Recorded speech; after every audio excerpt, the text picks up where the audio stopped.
Section 4.5, acid-base reactions. Predict the products of an acid-base reaction in an aqueous solution. Write and interpret ionic and net ionic equations for acid-base reactions. These are things you should be able to do after this video. All right, let's get it going. So completing and balancing acid-base reactions. This is not so crazily different from things that we've done before. In acid-base reactions, hydrogen from the acid combines with hydroxide from the base to form water. Okay, there's one of our products. Water is going to be one of the products from or in an acid-base reaction, while the remaining ions form a salt. So as an example, HCl, hydrochloric acid, strong acid? Yes, it is. Plus potassium hydroxide, strong base? Yes, it is. Produces KCl and H2O. Another acid, HCl, plus barium hydroxide, also a strong base, produces barium chloride and H2O. Okay, this one's balanced and everything like that.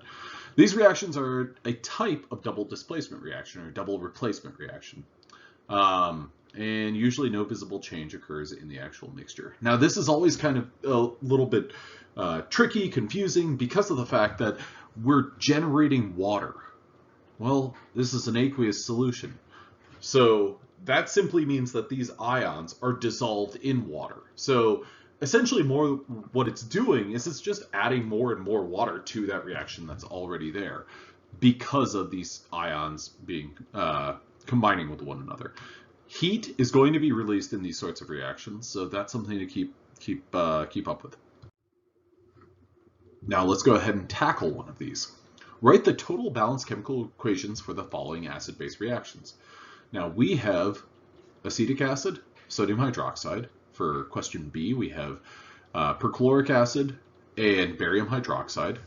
I treat these as an AX plus BY. So I'm going to make H2O. That's effectively my AY. So my BX is simply going to be barium. Barium is a +2 cation.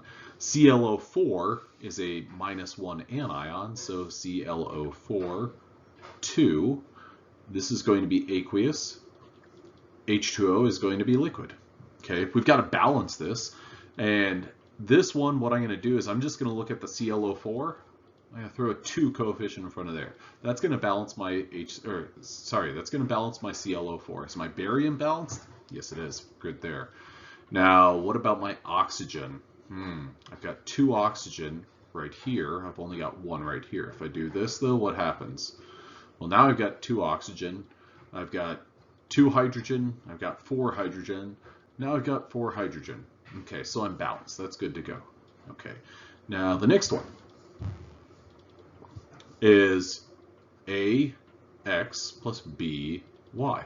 So this is acetic acid plus sodium hydroxide. So my AY is going to be H2O once again. It's going to be a liquid, plus NaC2H3O2. Now I don't want to trivialize this or marginalize the challenge with this, but the reason that I was able to do this kind of smoothly is because I've kind of been working on these problems since I was 18, so that's the better part of 18 years. But also because I know my polyatomic ions.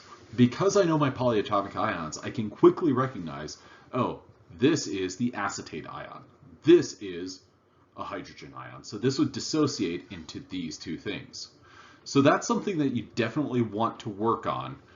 And you want to work on it because then you don't have to be, jumping back and forth on some sort of worksheet or anything like that. Okay, now the next thing is, okay, so those 2 are balanced. This is writing ionic and net ionic equations for acid-base reactions. The method is very similar to that of precipitation reactions, or a precipitation reaction. We're going to write all our strong electrolytes as separate ions. Why? Because those are going to separate. I'm going to say separate/dissolve. That's one thing, that's a hallmark of a strong electrolyte. The net ionic equation shows only those components that have changed during the reaction. What do you mean changed? Okay, well, think about it this way. Most of the time what we have are reactants that are AQ, and then products that are AQ. And what did we just see with water? We saw liquid. Okay, so what we have here would be an aqueous substance plus an aqueous substance producing a liquid. So that would be a good example of a change. It's not a solid like we saw with a precipitation reaction, but it's similar in that there is a noticeable state change. Okay, so reaction of a strong acid with a strong base. An example, potassium hydroxide plus hydrochloric acid produces potassium chloride and H2O. So all that we care about are the components that get us this. Because these potassium ions, if we look down at our ionic equation, these potassium ions here and here, they're unchanged. So I'm going to scribble those out. The chloride ions, well, they're aqueous, and they're still aqueous, so I'm going to scribble those out. And so now what I'm looking at is I've got a hydrogen ion and a hydroxide ion and water that forms a liquid as a product. So that's all that I care about. So to write my net ionic equation is H plus OH yields H2O as a liquid. So you might be looking at this and saying or thinking, all that there is for a net ionic equation for a acid-base reaction is H plus OH, you make water? Yes, that's all that there is. All that you are concerned with is the formation of water. So this is it's really convenient and nice to be encountering one of these sorts of reactions. All right. Now, reaction of a weak acid and a strong base. Okay. So this presents a little bit of a challenge because when you think about a weak acid, well, HF is a good example of a weak acid. Now, what do we know about weak acids? Well, they don't completely dissociate. So if you have the way that I always try to think about it is if you have two molecules of HCl, both of those are going to separate into H and Cl. Okay? If you've got HF, a weak electrolyte, well, that's not going to dissociate into F and H. Instead, that's going to exist as molecules. And so then what you have is you have this kind of infighting or this battle taking place where this hydroxide ion, this free hydroxide ion, is kind of picking away at this HF. And what it's going to do is it's going to successfully get one of those hydrogens off. And whenever I say one of these hydrogens, I'm talking about, I guess millions of copies of this molecule. So, if there's 1 million, maybe that OH gets, 3,000 or 500,000 or something. I'm just thinking like 50%, thinking about it in percentages. It's going to get some of that. And so then you are going to form some liquid H2O. But you've got to keep everything in this reaction. For every molecule of HF that this OH right here picks off a hydrogen, what's going to be produced is this F-, this anion right here. So your ionic equation for a weak acid and a strong base is a little bit complicated. You dissociate your strong base, potassium hydroxide, into a potassium ion and a hydroxide ion. Okay, done. HF is going to stay as that kind of one thing. You're going to go ahead and use aqueous, but it's going to be dissolved as a molecule. Your products are going to be a potassium ion right here, water, and remember we did take apart one of those HF, so you're going to have an F- as one of your anions and one of your products. So what that means is you've got to look at your overall reaction, you've got to look at your ionic equation and say, well, what didn't do anything? the potassium, didn't contribute to the formation of our H2O. So what we're left with is HF. So this is an uncharged molecule with our anion hydroxide, our strong hydroxide anion, and we're going to produce a fluoride anion, and then you're going to produce H2O. All right, so it's a little bit murky, but that's what's going on here.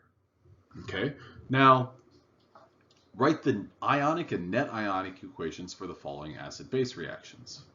Okay, so when we're looking at these, you have to ask yourself, well, what am I working with? Well, for both of these bases, I'm going to highlight my bases, barium hydroxide and sodium hydroxide. Both of these are strong bases. Now, perchloric acid and acetic acid, perchloric acid is a strong acid. Acetic acid is not a strong acid. That is a weak acid.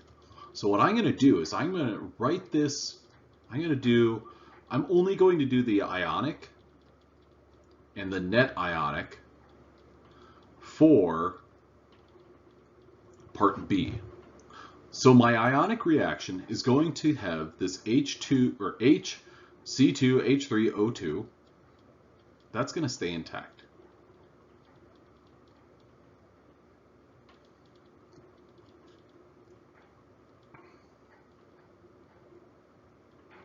Okay, my sodium hydroxide dissociates, splits up, perfect. My products, okay, one of those products is going to be a sodium ion. Another is going to be that's AQ, C2H3O2 minus AQ plus H2O as my liquid. Okay, so what did I leave out here? Kind of leave out is, well, my hydroxide ion from my reactant side, because that paired up with this hydrogen right here to make H2O. Now, what didn't contribute? And I don't mean that disrespectfully, but what is not in, or what doesn't change? What doesn't change is that sodium ion. So this guy that I'm circling right here, whenever I'm writing my net ionic equation, I'm going to drop that. So my net ionic equation is HC2H3O2 aqueous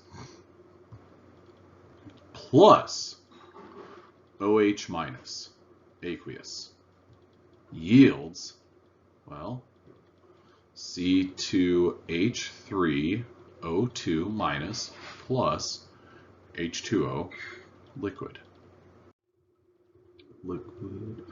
And effectively that's all that we had to do for this. Now, I didn't include part A, and I didn't break that one down just because of the fact that, well, heck, right now I'll just write my net ionic equation for part A. That is H plus OH. I gotta not forget my states. AQ yields H2O liquid. Okay. So I would argue that the weak acid plus the strong base is a little bit trickier and a little bit more complicated because there's a greater chance to kind of make a mistake. But you know, that's all that there is to it. Do some practice, and I think that you'll definitely get there. All right, well, we will continue on in the next video. All right, have a good one.